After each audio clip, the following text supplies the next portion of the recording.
July August গণহত্যায় Sheikh হাসিনার বিরুদ্ধে তদন্ত ৩ মাসের মধ্যে শেষ করতে চায় আন্তর্জাতিক অপরাধ ট্রাইব্যুনালের তদন্ত সংস্থা।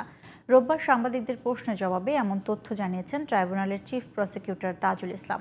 শেখ হাসিনার বিরুদ্ধে ইন্টারপোলের রেড নোটিশ জারির জন্য আবেদন করা হয়েছে, তবে নোটিশ জারি হয়েছে কিনা সেটি স্বরাষ্ট্র মন্ত্রণালয় ও পুলিশ সদর দপ্তর বলতে পারবে বলেও জানান চিফ প্রসিকিউটর।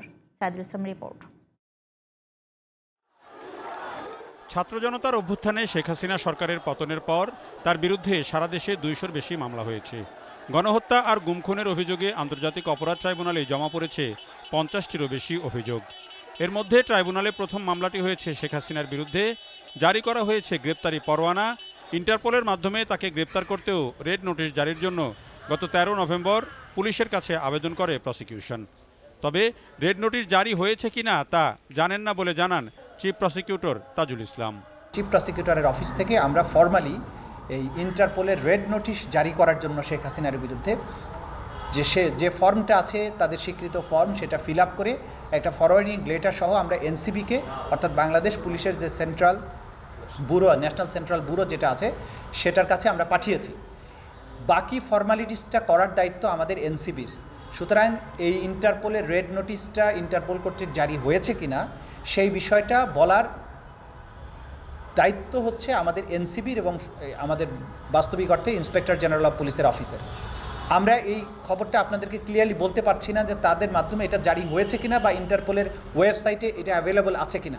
শেখ হাসিনার বিরুদ্ধে অভিযোগের ব্যাপ্তি অনেক বেশি, তাই তদন্ত শেষ করতে সময় লাগবে। তবে ৩ মাসের মধ্যে তদন্ত শেষ করার লক্ষ্য নিয়ে তদন্ত সংস্থা কাজ করছে বলে জানান চিফ প্রসিকিউটর। যেহেতু শেখ হাসিনা সহ তার ক্যাবিনেট এবং তার পুলিশ বাহিনী, বিভিন্ন বাহিনীর প্রধান সহ অনেকের বিরুদ্ধে মামলা চলমান আছে, সেজন্য প্রায়োরিটি ভিত্তিতে শেখ হাসিনার বিরুদ্ধে যে তদন্ত প্রক্রিয়া যেটা আছে সেটা খুব জোরে সোরে চলমান আছে। আমরা আশা করছি আগামী কয়েক মাসের মধ্যেই অন্তত শেখ হাসিনার বিরুদ্ধে যে তদন্ত আমাদের রিপোর্ট সেটা তদন্ত সংস্থা যেটা বলেছেন তারা মনে করেন যে আশা করেন তারা ৩ মাসের মধ্যে হয়তোবা তারা শেষ করতে পারবেন। এটা চূড়ান্ত কথা নয়, তারা আশা করছেন ৩ মাসের মধ্যে হয়তো তারা পারবেন। তো তদন্ত রিপোর্টটা তদন্ত সংস্থা স্বাধীনভাবে করছে, সেটা আমাদের হাতে এসে পৌঁছালে তখন আমরা বলতে পারবো যে আনুষ্ঠানিক বিচার প্রক্রিয়াটা কখন শুরু হবে। আন্তর্জাতিক অপরাধ ট্রাইব্যুনাল থেকে এরই মধ্যে আওয়ামী লীগের মন্ত্রী, এমপি ও সে সময়কার প্রশাসনের ঊর্ধ্বতন ৭০ জনের বিরুদ্ধে গ্রেপ্তারি পরোয়ানা জারি করা হয়েছে। এর মধ্যে গ্রেপ্তার করা হয়েছে অন্তত ২৫ জনকে।